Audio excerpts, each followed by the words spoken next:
وہ آرام اور سکون کے ساتھ رہے گی۔ خاص طور سے ماں اور باپ کے لیے میں یہ کہنا چاہوں گا کہ وہ اپنی بچی کو یہ بات سمجھا دیں کہ دیکھو یہ تمہارا میکے ہے اور اللہ نے تمہیں سسرال کے لیے بنایا ہے۔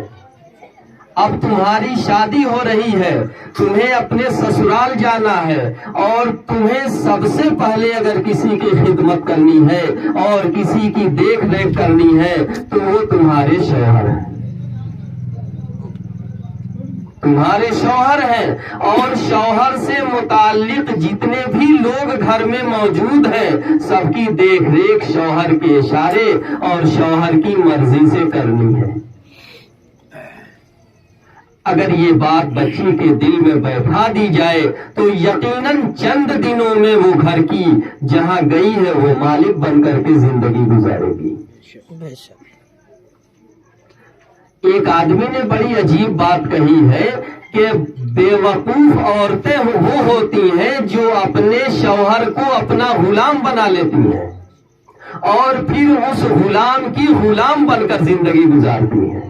اس لیے کہ شوہر ہر حال میں عورت کا مالک ہوتا ہے۔ اور بڑی سمجھدار عورتیں وہ ہیں جو اپنے شوہر کو بادشاہ بنا دیتی ہیں اور بادشاہ بنا کر کے گھر کی ملکہ بن کر زندگی گزارتی ہیں۔ صحیح ہے۔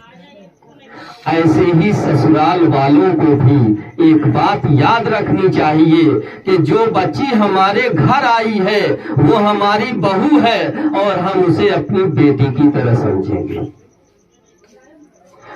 میرے ایک بہت ہی قریبی اور بہت ہی محبت کرنے والے استاذ ہیں، انہوں نے ایک عجیب ترکیب اور ایک عجیب و غریب بات کہی کہ اگر سسرال والے سسر اور ساس اپنی بہو کو بیٹی سمجھ لیں اور اسی نام سے جو اس کا نام ہے، مثال کے طور پہ اگر زینب نام ہے اس نام سے اسے بلائیں تو وہ لڑکی بھی یہی سمجھے گی کہ لگے گا کہ مجھے میرے ماں اور باپ بلا رہے ہیں۔ صحیح ہے۔ تو ہمارے اپنے بس میں ہے، ہم چاہیں تو اپنے گھر کو جنت بنا لیں، ہم چاہیں تو اپنے گھر کو الجھن کا اور پریشانیوں کا مسکن بنا لیں، یہ تو ہمارے اپنے اوپر ہے۔ اس لیے میں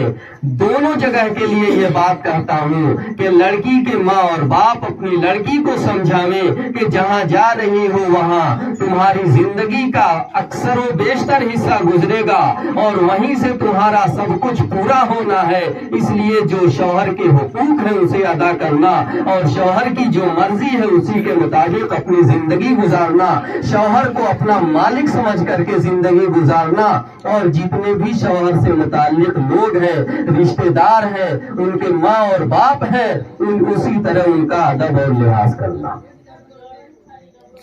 اور سسرال والے یہ ذہن میں رکھ لیں کہ جو لڑکی ہمارے گھر آئی ہے وہ غیر کی لڑکی نہیں ہے بلکہ وہ ہماری اپنی ہی بچی ہے، اسے اپنی بیٹی تصور کریں اور اپنی بیٹی مان کر کے جو نام اس کا ہے اگر اسی نام سے اسے بلائیں تو یقیناً اس گھر کے اندر جنت جیسا ماحول پیدا ہو جائے گا۔ اللہ جل شانہ ہم سب لوگوں کو صحیح سمجھ کی توفیق عطا فرمائے اور دین کے اوپر عمل کرنے کے لیے اللہ جل شانہ ہم لوگوں کے اندر جذبہ پیدا فرمائے۔ آمین۔